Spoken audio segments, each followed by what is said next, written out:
Hey guys, I'm Sam, that's the Sun Eater, and this is a YouTube channel where we look at how to use batteries and solar to extend the range and lifespan of an old EV. Today we're going to be talking about how to make our own custom solar panels and how to attach those to the vehicle in the spaces that are left after we fill in the big patches with our pre-made store-bought solar panels. But before we do that, I'm going to give you guys a quick update on the system. So we've put about 3,500 miles on the vehicle since we bought it. That turns into about $625 in savings on gas. None of the components have broken down. Everything's been holding up great. And even though it's only February, if we go back to Friday last week, I was actually able to get history from 2 days ago. I was able to get 2.15 kilowatts just out of the solar. That turns into about 10 miles right there.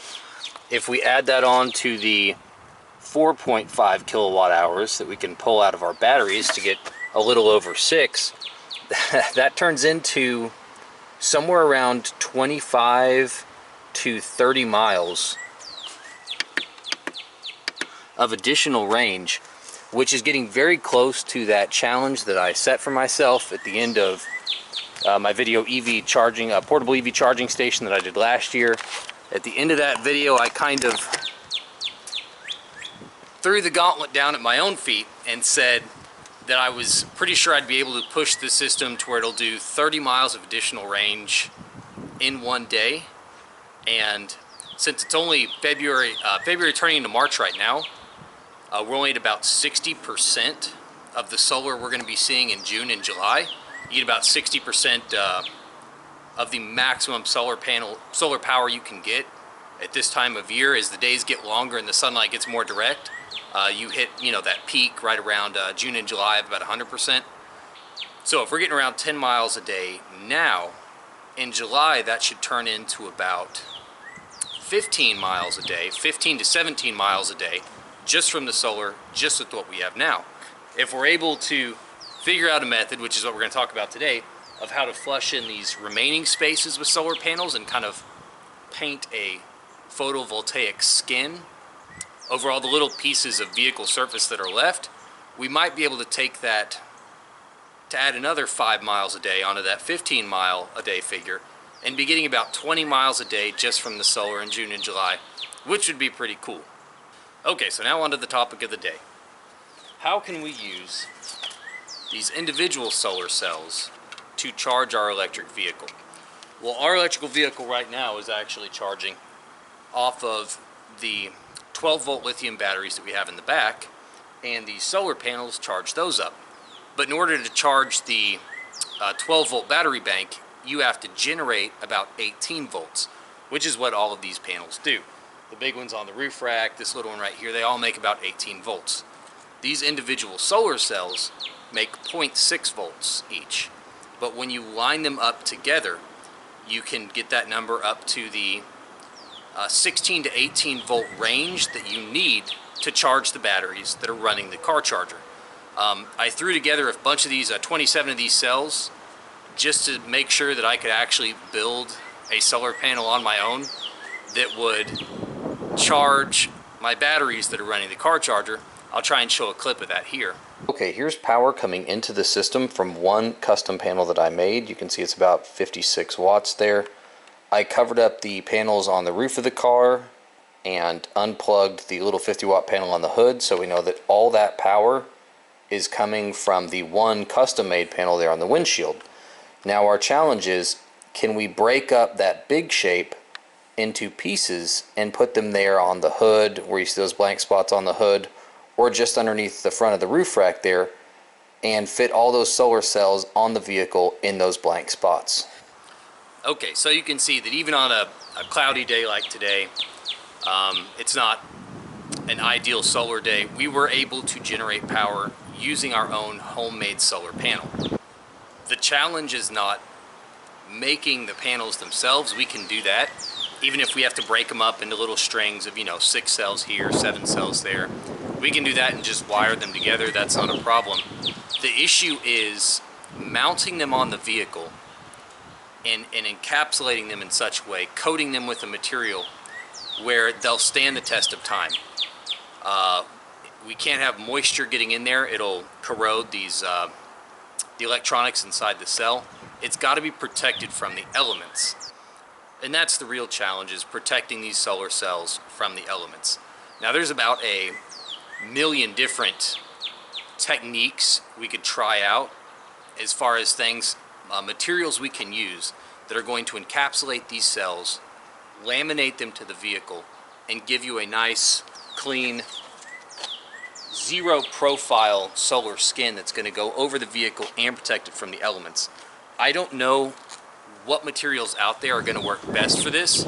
Obviously nobody has ever tried this before, so I got an assortment of different things that I think will work to varying degrees to do the job, and I made sure I was up to date on my tetanus shot and went to the local pick and pull and ripped a car hood off of a junker they had there to use as a template, so I can have something to experiment with these different kind of laminating materials on something else before I try it on the car. Because we want to find out exactly what's going to work best before we attach it to our vehicle that we're going to drive every day. I have the feeling that once it gets on there, it's going to be very hard to remove. So I want to make sure that I'm proceeding with what's going to work best before I start fixing it permanently to this vehicle. So what are the parameters we're looking for? What's the difference between a good laminate and one that we're not going to want to use? Let's take a look at our materials and what we want them to accomplish for us. So here's the template project that I'm setting up. Our parameters that we're trying to accomplish here are, we want something that's going to be waterproof so that no moisture gets to the cells, transparent to sunlight, obviously, so that they work, and will dry with a hard surface to protect the cells from impact and make cleaning real easy. So what I'm going to do is line up about 4 or 5 of these cells with little wires coming out at both ends so that I can take my multimeter and get a good reading across them over time. And the first string of cells we're just going to leave naked on the vehicle. I'm doing that so that I can see. I'm not exactly sure how these are going to rust, or what leaving them exposed to the elements, if it'll compromise them in some way that I'm not expecting. So having one string just left exposed should give me a real clear picture of what to look for after about a month outside, so I can look for those kind of signs of wear on my other fixing methods. 2 is going to be just Q-Sil 216 encapsulant. This is actually used on hard solar panels. I've got a video in the playlist on my YouTube channel of how people use that to manufacture solid solar panels like that go on the roof of a house. So that's already used in the solar industry. But this silicone encapsulant tends to dry with a kind of rubbery finish layer, and I don't think that it's going to be easy to clean once dust gets on there. So the third test is going to be the Q-Sil encapsulant with a kind of, this is a clear kind of plastic silicone hybrid material that I think will be easy to clean, and it should bond real well to the encapsulant. So the third test will be the Q-Sil 216 with a little layer of this cut out over it. And the fourth test here will be with our Q-Sil 216 plus some high temperature tolerant epoxy on top. I'm doing that because this right here, the Q-Sil, when it dries with kind of a, like I said, a rubbery texture. So if you push down hard on it, or if somebody leans on the car, or you catch like a rock on the freeway, I'm just not sure that this the silicone encapsulant will be enough to prevent these cells from breaking. They're very fragile. you can see with just a little bit of force, they snap quite easily. So you want a hard shell on top of that. This the epoxy dries hard, it's tolerant to high temperatures, and it allegedly dries water clear. So if I can get this material to bond to the dried layer of that, this should give us a really good hard shell over the silicone encapsulant. It'll give that cell room to expand in different temperatures, so you don't get those little micro cracks in it when it's exposed to a wide range of temperatures that cause the cell not to work over time. So we're going to attach 4 strings of solar panels, or solar cells, using this different method, and set this thing out in the sun for about a month. It's we're coming up on March now.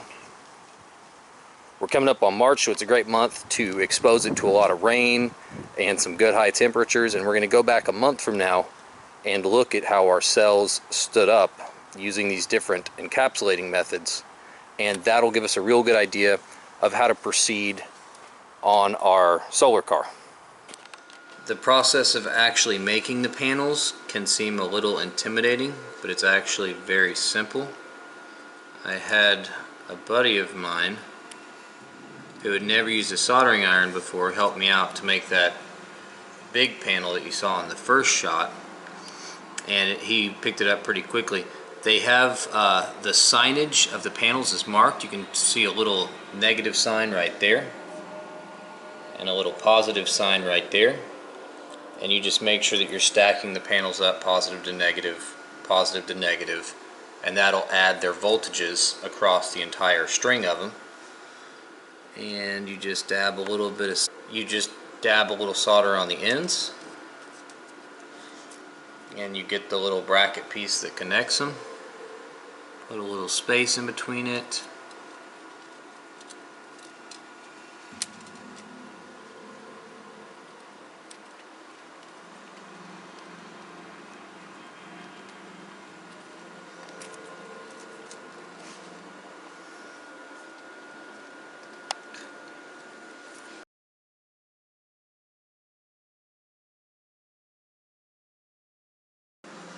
And it is attached. And that's all there is to it.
Okay, so we've got our middle row of cells painted with the Q-Cell 216. Now I'm going to lay this plastic silicone composite laminate over it, and that'll complete that third row.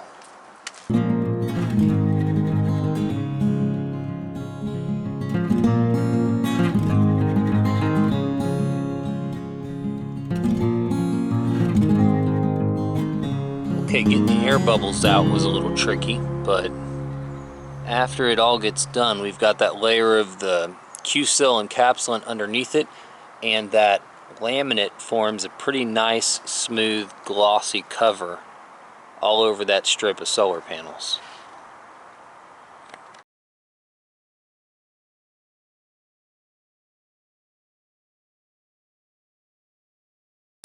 Alright, here we are 1 week later.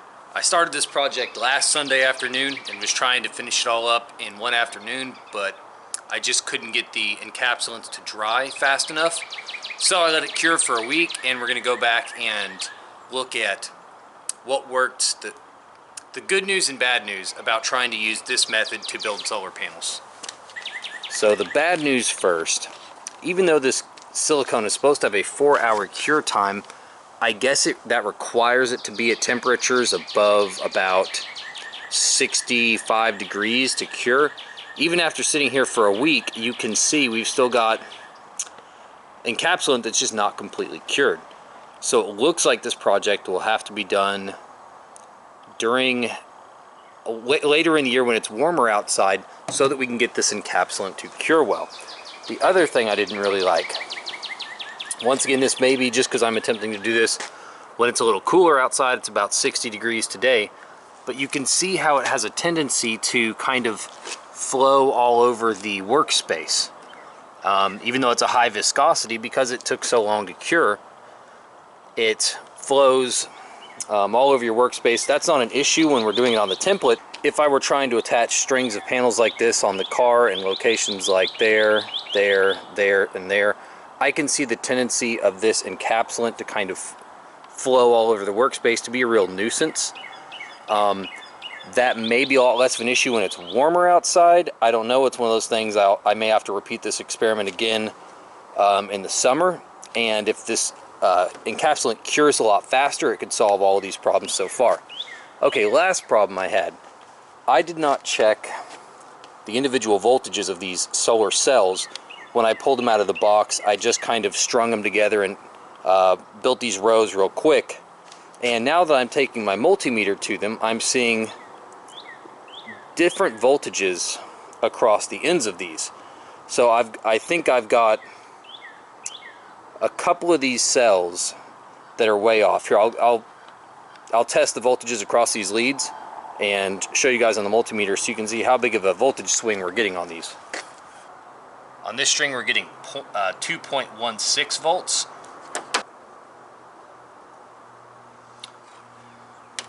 And on the row right next to it over here, we're getting almost a full volt higher, almost a 50% increase. This one's registering at 3.04 volts. And those figures are with the solar cells under the fairly heavy cloud cover that we're experiencing today. That'll change a little bit in direct sunlight, but not a whole lot. These solar cells are supposed to be 0.6 volts each. So 5 of them should bring us up to 3 volts. So this row over here is actually outperforming what they're spec'd at. So once again, it's kind of a mix of good news and bad news. Bad news, we've got to test our cells individually before we build these strings of them. Good news, some of these solar cells that we're getting are outperforming what they were even advertised at. All right, now let's cut to what I did like about using this encapsulant. First off, you do get very good coverage across this entire cell. The encapsulant works as advertised and does spread out and give us a nice, clean, waterproof layer over all the cells. Second, they are a very, very low profile addition to the vehicle, almost completely flat on this hood here.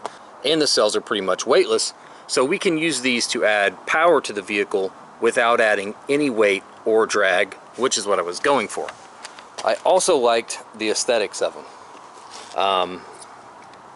I can visualize these little strings of panels there, and there, attached with wires to build us up to the voltage we're looking for, and I think it would look pretty nice on our solar vehicle. So I'm going to go back now and paint over our silicone encapsulant with a hard laminating epoxy. The reason I'm going to do that is because here we've got some leaves falling down right now, and you can see that this encapsulant just kind of forms, it's designed to be kind of soft and pliable to accommodate these cells contracting, expanding, and vibrating and not damage them. But that kind of pliable nature means that every little piece of dirt and grit that sticks to it, that touches it, likes to stick to it. And that would be essentially forming a kind of like dirt magnet. And I can just see that forming kind of a film over time of dirt and debris on that encapsulant that's going to block the sunlight from getting to these cells and giving us power. So I'm hoping that a coat of hard epoxy on top of this will give us a very hard, smooth surface that dirt and leaves and other things won't stick to, that would be very easy to clean, and that would be the last step and give us a really solid method for building our own solar panels if it works.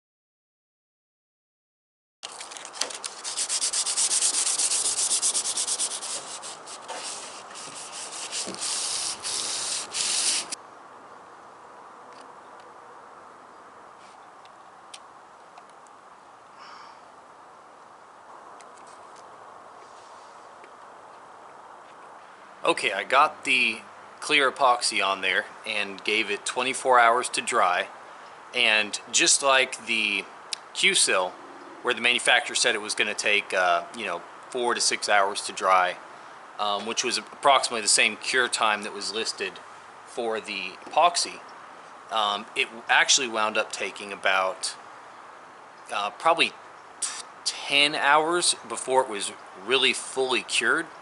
Which is funny, I thought it would cure faster because we're putting these on in such thin coats, and you're just kind of, or I'm used to intuitively, when I paint a thinner coat over something, I'm expecting it to dry faster.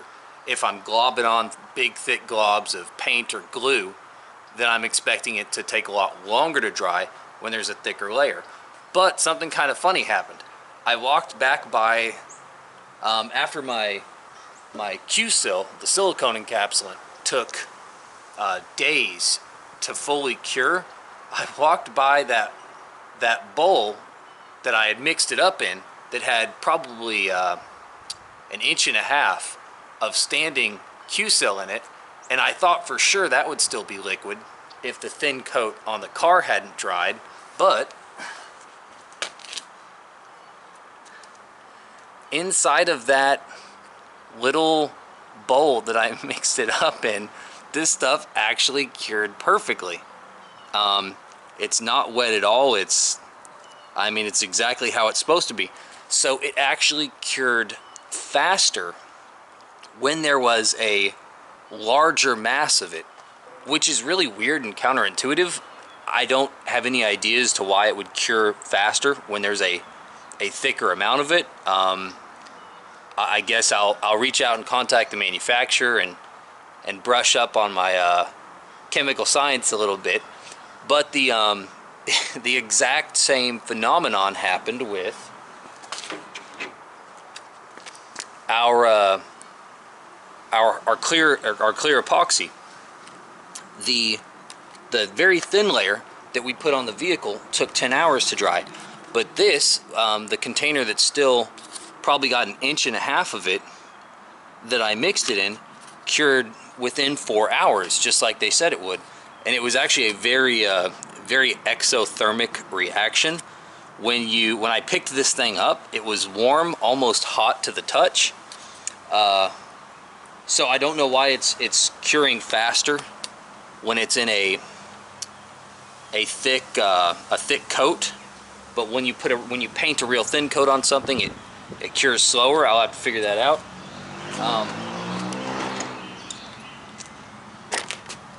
On the upside, when it does cure, it dries solid as a rock and very clear.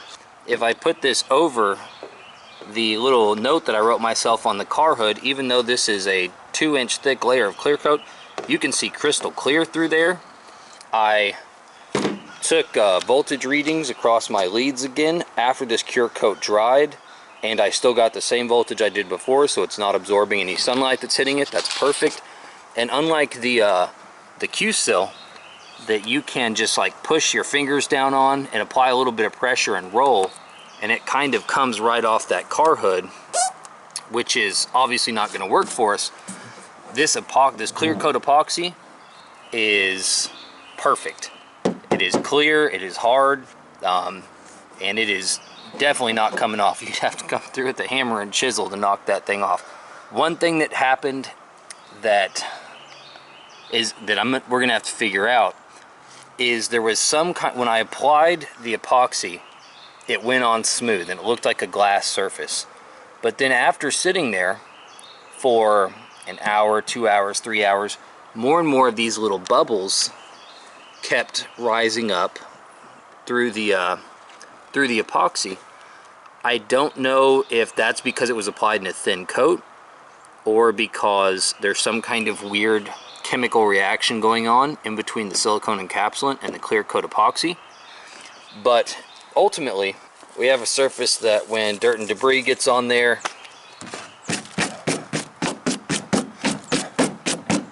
it cleans off very quickly and rapidly. It doesn't have any particles of dirt or debris on there. It's going to be very easy to clean. It's going to give us a nice hard shell to protect those solar cells when things like rocks or hail or other small things impact the body of the vehicle. And it gives us a nice crystal water clear coating that lets the sunlight through and doesn't mess with our voltages across our terminals. So if I can figure out how to get this coat to dry, this epoxy to dry without all these air bubbles, this will be a perfect solution to use. So this kind of back and forth, you know, a little bit of good news here, a little bit of bad news there, but you're slowly kind of, you know where you're trying to go, but it's like walking in the dark. You're kind of back and forth, you know, zigzagging towards what you want your final destination to be.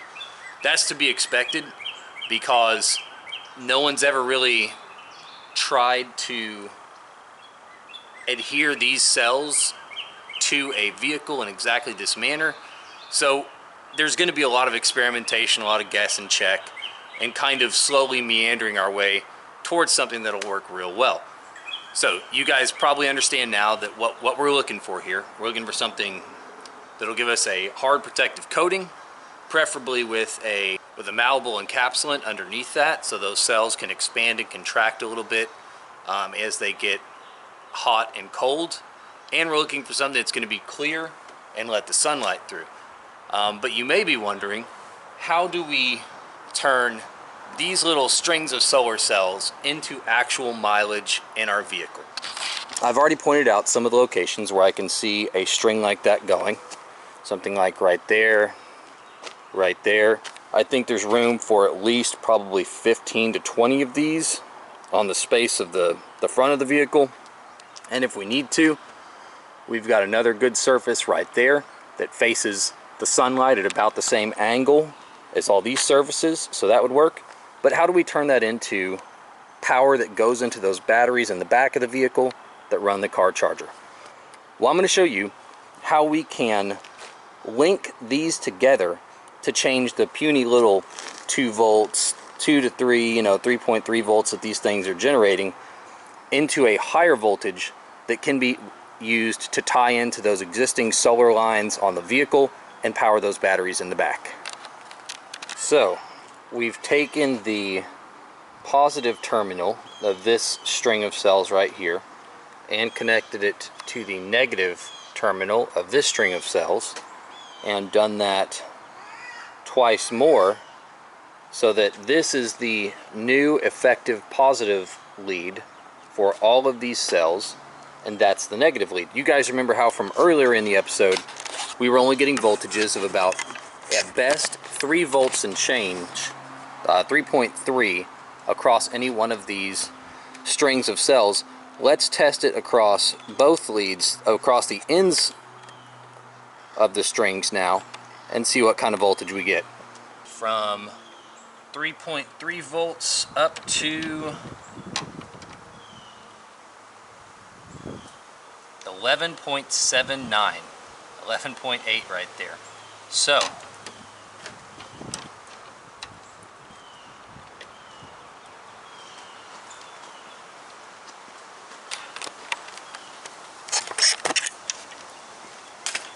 there we go. Now it's bouncing up to hit 12 there for a second when we got in a little bit of light. But you can see how stringing small strings of these cells together can be used to generate a voltage at 12 volts right there. That's already almost powerful enough to charge those batteries in the back. We would want to build this up to 16 to 18 volts ideally to be able to tie into those solar lines that already exist on the vehicle and give us a voltage that'll really charge those batteries a lot faster. The higher the voltage, the ideal voltage is around 18, because that gives you a difference of about 5 to 6 volts in between your solar and your battery bank, which will charge it a lot faster. So obviously when you lay it out like this, it looks like a mess. You got tangled wires everywhere. How are we going to put that into something on the vehicle that is compact and doesn't have wires dangling everywhere and looks semi-professional? I would put a string of about 5 cells right here. These little copper leads at the end, I would have very flush to the vehicle. Probably put a little piece of electrical tape over the end of it while we're applying the clear coat. Then peel that off, and you're going to leave this very flush to the vehicle and attach that wire to the end of that string of cells and run it right there on the inside, almost in the panel gap there, and then tie that into our next string of cells. 5 or 6 of them right there.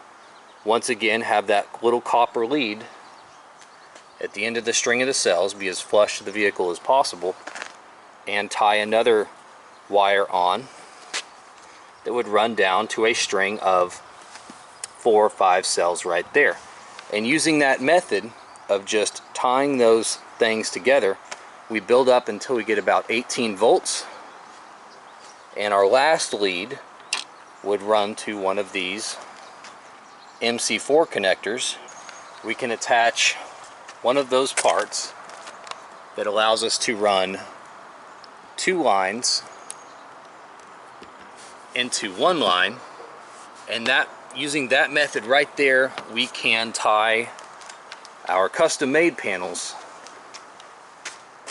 into the lines that carry the power from our store-bought panels. Okay, so all that seems like a lot of work, and it is. Best case scenario, if you're very creative with how you put these on your EV and you're able to really optimize that remaining coverage, you're still probably not going to be able to add more than 5 or 6 miles a day off just our custom-made cells, which is a lot of work for not a whole lot of return.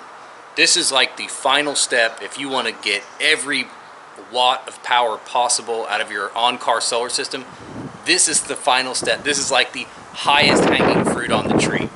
The other ones, the panels right there, the pre-made ones that we just Eterna bonded to the frame of the vehicle, that process of attaching those only takes about 45 minutes to do the panel right there and the 2 on top of the car.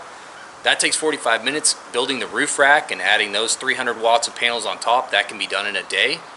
But really mapping out how you would put these custom-made panels on your car and attaching them in a way that is going to really stand the test of time and look good at the same time, that could be a project that takes weeks. That's the most difficult. Getting that last kind of 25% of the power possible out of the solar system on the car is definitely going to be the hardest part. And you don't have to do it. And you don't have to go to this extent to get solar power out of your EV if you don't want to. Last week on Thursday, I got 2.3 kilowatts out of the system as it stands now, and that number is just going to keep going up and up as we get closer to, June, July, the middle of the summer, peak solar time of the year. So if we're already hitting 3 kilowatts, that's almost 15 miles of solar range a day. I don't think that a whole lot of people are going to be drawn to the idea of custom making their own panels. Maybe if you live in an RV and you really need every bit of power you can possibly get, you've already covered the top of your RV with the big store-made panels, and you're just trying to get that last little bit that you can. Maybe in a situation like that, it would be worth your time to make these custom strings of solar cells. But it is a lot of work to get to that to complete that last 25% of like all the solar power you can possibly get off your vehicle. I'm going to do it here because I'm really curious. I really want to push the envelope, and I'm curious as to what's the maximum amount of miles that we can get on this Nissan Leaf in one day just using the solar. We're already on pace to hit 15. If I can find a good way to array these custom panels on this vehicle, I think I can take that 20 number and push it to 25, maybe even 30 miles a day from just the solar, which would be great, because if we add that to the 4 kilowatts that we're carrying in those batteries in the back, that would bring us up to about 20 miles from the batteries and 20 to 25 miles from the solar. Now in the summer, we're hitting about 40 to 45 miles a day of added range that we can get out of this system if we're able to figure out how to cohesively coat the rest of our vehicle with these custom solar cells. Okay, so I'm going to keep experimenting. I'm going to keep looking at other methods to attach our individual solar cells to the vehicle and build panels out of those. If you go to the playlist section of my YouTube channel, I'll see if I can put a video of this up on screen right now so you know how to get there. There's another YouTube channel I follow called the Solar Glider Project, and they use a kind of laminating process to make these custom strings of cells. They have a video, a very well done video, on how to make those. I kind of steered away from that process because I think gluing that laminate sheet onto the hood of the vehicle would be a little difficult, or I thought that at first, but now that I've played around with some of these epoxies and adhesives a little more, I actually think it might be a little easier to go their route. So I'm going to take a look at that too. But either way, we're going to keep experimenting. We're going to keep adding power and optimizing the system, really pushing the envelope. So that's it for custom solar panels today. Let's go ahead and take a look at our Economy V of the week. This episode's Economy V is actually for sale in Fremont, California, but it's listed on eBay. It's a 2012 Nissan Leaf with 68,000 miles on the odometer for $2,600. Why is it so cheap? It's because the battery is down to only 4 out of 12 bars, and that gives the vehicle a maximum range of about 30 miles. It's funny because there's absolutely nothing else wrong with the vehicle at all. It runs great. It's just the battery is down to its last legs. And that's the only hurdle between us and a $2,600 EV. So, can we fix the battery? Well, there's a widely held belief that when an EV's battery capacity has suffered a massive decrease, that most of that decrease is due to just a few cells in the battery pack that are totally shot. Can we replace these few modules that are bringing the whole pack down? Well, one of the websites I watch for deals on batteries is called batteryhookup.com. They have Leaf battery modules that have about 75 to 85% of their original capacity for sale for $50 a piece. So here's my idea. We buy 9 of these lightly degraded cells for $450. We drop the battery out of the $2,600 Leaf and test the individual modules in it and replace the worst 20% of them, the worst 9. If the prevailing theory that the packs are brought down mainly by a few bad modules is true, this should restore the vehicle to a range of about 45 to 50 miles a day. We take the 9 battery modules that we pulled out of the car and build that into a 24-volt 3S3P battery out of those Leaf modules that goes into the trunk and becomes the battery bank for the solar charging station.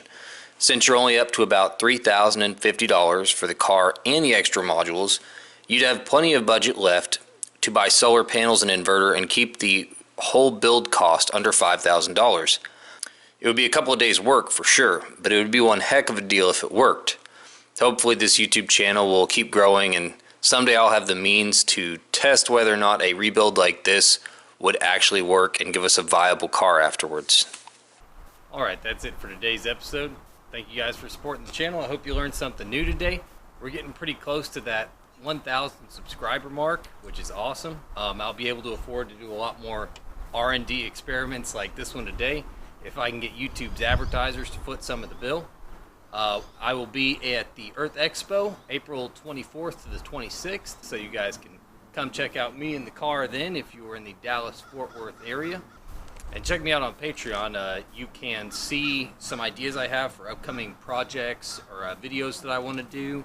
And you can contribute $1 or $2 a month if you want to. We keep a running tally of all the funds that have been generated on the website, so you guys can see what they're going to and even have some say in ideas or experiments that you want to make happen. Anyways, thanks for checking it out. I'll see you guys next time.